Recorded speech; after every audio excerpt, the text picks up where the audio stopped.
लेकिन सर मैं आपसे हाथ जोड़ के प्रार्थना करता हूं कि इस बढ़े हुए ऑक्सीजन के कोटे को दिल्ली तक पहुंचाने में हमारी मदद करें। एक एस्टीमेट के हिसाब से दिल्ली को 700 टन ऑक्सीजन की जरूरत है। आपने हमारा कोटा 480 टन कर दिया, बहुत बहुत शुक्रिया। लेकिन पिछले 24 घंटों में इस बढ़ाए हुए 480 टन में से भी केवल 350 टन ऑक्सीजन दिल्ली पहुंच पाई है।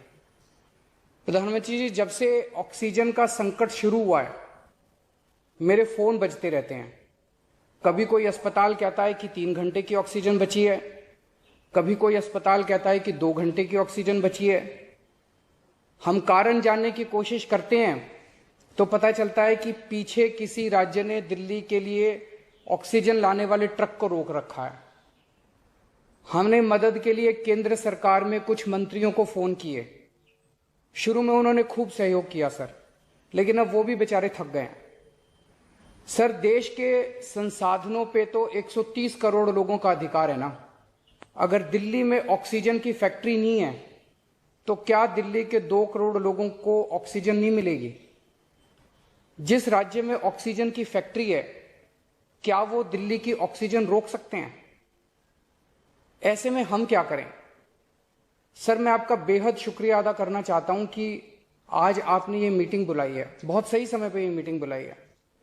पर सर, मैं आज ये जानना चाहता हूं कि अगर आज या कल या किसी भी टाइम हमारे दिल्ली के किसी अस्पताल में अगर 1 घंटे की, आधे घंटे की, 2 घंटे की ऑक्सीजन बच जाए और लोगों की मरने की नौबत आ जाए, तो मैं फोन उठा के केंद्र सरकार में किससे बात करूं? सर, मैं ये जानना चाहता हूं कि अगर कोई राज्य दिल्ली के कोटे की ऑक्सीजन का ट्रक रोक ले तो मैं फोन उठा के किससे बात करूं? हालत काफी ज्यादा गंभीर हो चुके हैं सर। हम अपने लोगों को मरने के लिए तो नहीं छोड़ सकते। हमें लोगों को यह विश्वास दिलाना पड़ेगा कि एक एक जिंदगी हमारे सबके लिए कीमती है। हम आपसे फिर से दिल्ली के लोगों की तरफ से हाथ जोड़ के अपील कर रहे हैं कि सर, तुरंत कोई कठोर और सार्थक कदम नहीं उठाया गया तो शायद दिल्ली के अंदर कोई बहुत बड़ी त्रासदी हो सकती है। मैं आपसे मार्गदर्शन चाहता हूं सर। सर, कुछ ही राज्य हैं जहां से मैक्सिमम दिल्ली की ऑक्सीजन आती है और जहां सबसे ज्यादा दिक्कत आ रही है और जहां सबसे ज्यादा हमारे ऑक्सीजन के ट्रक रोके जा रहे हैं। मेरी आपसे विनती है, अगर आप उन राज्यों के मुख्यमंत्री को एक बार बोल दें, फोन कर दें कि हमारे ऑक्सीजन के ट्रक ना रोकें, तो दिल्ली के लोगों को ऑक्सीजन मिल जाएगी। आपका एक फोन ही बहुत है सर उनको। दिल्ली के 2 करोड़ लोगों की तरफ से मैं आज आपसे हाथ जोड़ के विनती कर रहा हूं कि सर, आप हमारी मदद कर सकते हैं। आप कृपया हमारी मदद कीजिए और अस्पताल में लोगों को ताकि ऑक्सीजन मिल जाए। ऑक्सीजन की कमी के कारण अस्पताल में जो हालत बने हुए हैं वो अब देखे नहीं जाते। लोग बहुत ज्यादा तकलीफ में हैं सर। पूरी रात हम सो नहीं पाते, नींद नहीं आती। इनका मुख्यमंत्री होते हुए भी मैं कुछ नहीं कर पा रहा। डर लगता है कि ऑक्सीजन की कमी से कहीं कोई बड़ा हादसा ना हो जाए। ईश्वर ना करे अगर ऑक्सीजन ना मिलने से कुछ अनहोनी हो गई तो हम सब कभी अपने आप को माफ नहीं कर पाएंगे। प्रधानमंत्री जी, कोरोना से देश को बचाने के लिए एक नेशनल प्लान बनना चाहिए। इस नेशनल प्लान के अंतर्गत देश के सभी ऑक्सीजन प्लांट्स को तुरंत आर्मी के जरिए केंद्र सरकार टेक ओवर करे।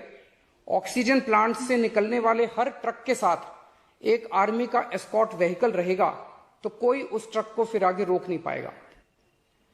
सर, दिल्ली का जो ऑक्सीजन का कोटा आपने बढ़ाया, हम उसके बड़े शुक्रगुजार हैं, लेकिन उसमें लगभग 100 टन ऑक्सीजन उड़ीसा और वेस्ट बंगाल से आनी है। हम परसों से, जब से कोटा बढ़ा है, हम कोशिश कर रहे हैं उस ऑक्सीजन को दिल्ली लाने की।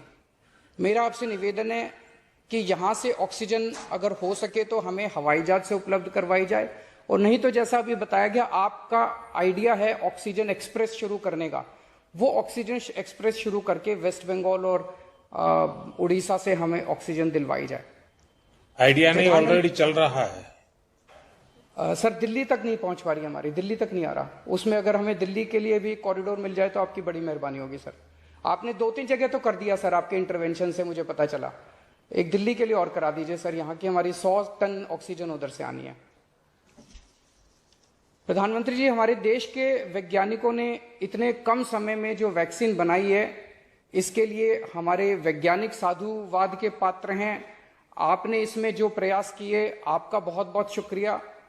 अब हम सब लोगों को मिलकर कम से कम समय में अपने नागरिकों को ये वैक्सीन लगवानी चाहिए।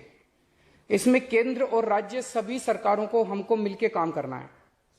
अभी सर केंद्र सरकार ने आदेश जारी किए हैं कि 1 मई से राज्य सरकारें सीधे कोरोना वैक्सीन खरीद सकती हैं।